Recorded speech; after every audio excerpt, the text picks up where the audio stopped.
Now, your KRBC Storm Team forecast with meteorologist Grant Tosteroot. Another warm start to your day this morning as you head back off to work, and some of us back off to school. 70 degrees here in Abilene. Taking a look on SkyCam out there, skies are clear to get your day started. Once again, we're going to stay on the hot side, especially this afternoon now as our temperatures return back into the triple digits later today.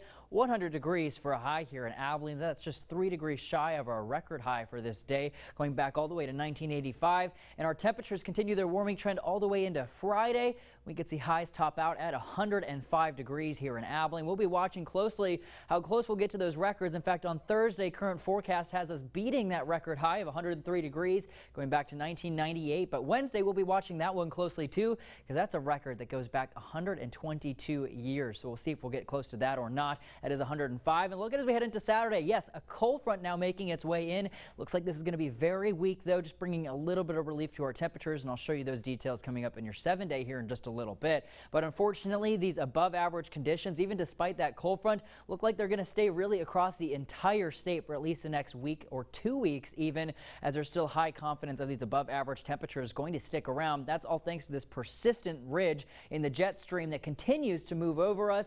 That's keeping these hot, these dry and sunny conditions right over most of the state. It's going to keep our temperatures above average for at least the next week or two. And it's also bringing this huge ridge up into the northern United States. And you see that in our temperatures this morning across the entire country, where it's even in the low and mid 70s all the way up into Minneapolis. They had their longest stretch of consecutive 90-degree days for the month of May.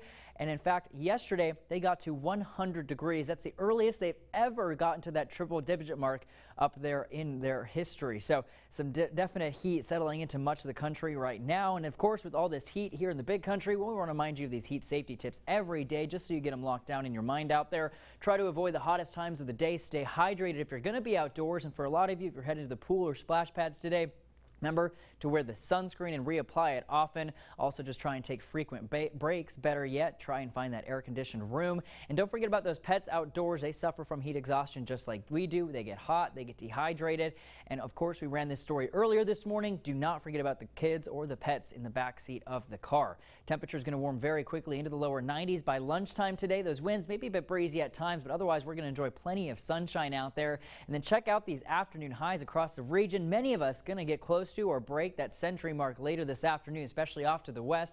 We'll see sunny to mostly sunny skies for your day today. The warmest of the temperatures coming off to the west, where Mitchell, Scurry County under that heat advisory until 8 o'clock tonight because of those hot conditions. 100 degrees for a high here in Abilene. It's going to be another hot one, cooling back down into the mid 70s tonight and early tomorrow morning as our streak of triple digits continues all the way into Friday and Saturday. And then there's that cold front I mentioned.